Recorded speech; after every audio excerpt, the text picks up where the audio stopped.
سورہ احزاب آیت نمبر 41۔ اعوذ باللہ من الشیطان الرجیم، بسم اللہ الرحمن الرحیم۔ یا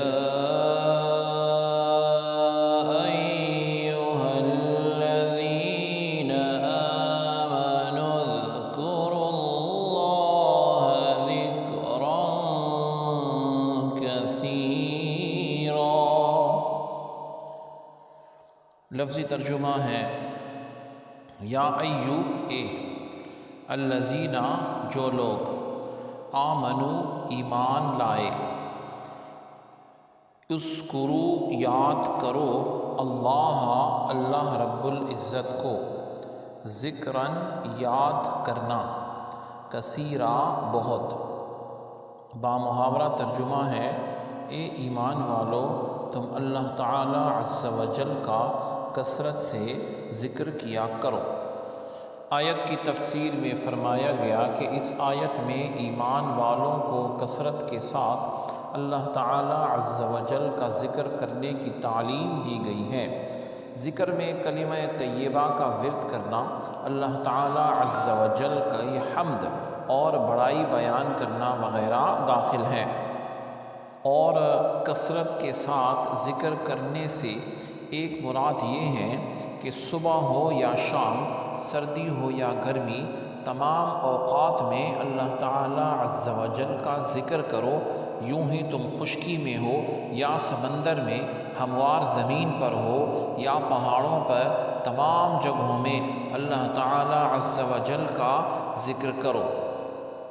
اسی طرح تم مسافر ہو یا نہ ہو، تندرست ہو یا بیمار ہو، آیت میں یہ تعلیم دی گئی، لوگوں کے سامنے ہو یا تنہائی میں ہو، کھڑے ہو، بیٹھے ہو یا کروٹ کے بل لیٹے ہو، ہر حال میں قرآن پاک میں سورہ احزاب میں اللہ تعالیٰ کا ذکر کرنے کا حکم دیا گیا ہے۔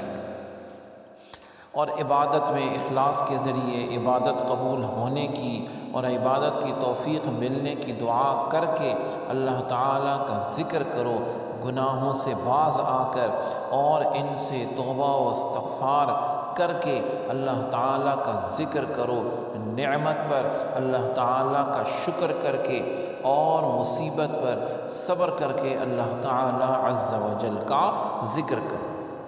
حضرت عبداللہ بن عمر رضی اللہ عنہ سے روایت ہے کہ نبی کریم صلی اللہ تعالی علیہ وآلہ وسلم نے ارشاد فرمایا، کسی شخص کا کوئی عمل ایسا نہیں جو اللہ تعالی عز و جل کے ذکر سے زیادہ اس کے حق میں اللہ تعالی کے عذاب سے نجات دلانے والا ہو۔ لوگوں نے عرض کیا، کیا اللہ تعالی عز و جل کی راہ میں جہاد بھی نہیں؟ ارشاد فرمایا، اللہ تعالی عز و جل کی راہ میں جہاد بھی ذکر کے مقابلے میں زیادہ نجات کا باعث نہیں، مگر یہ کہ مجاہد اپنی تلوار سے اللہ تعالی عز و جل کے دشمنوں پر اس قدر وار کرے کہ تلوار ٹوٹ جائے، یعنی اس کے برابر بھی جو ہے ثواب جو ہے وہ ذکر کا ہے۔ حضرت ابو درداء رضی اللہ عنہ سے روایت ہے کہ رسول کریم صلی اللہ علیہ وسلم نے ارشاد فرمایا، کیا میں تمہیں ایسے بہترین اعمال نہ بتا دوں جو اللہ تعالیٰ کے نزدیک بہت ستھرے اور تمہارے درجے بہت بلند کرنے والے اور تمہارے لیے سونا چاندی خیرات کرنے سے بہتر ہوں، اور تمہارے لیے اس سے بھی بہتر ہوں کہ تم دشمن سے جہاد کر کے ان کی گردنیں مارو اور وہ تمہیں شہید کریں؟ صحابہ رضی اللہ عنہم نے عرض کی، جی ہاں۔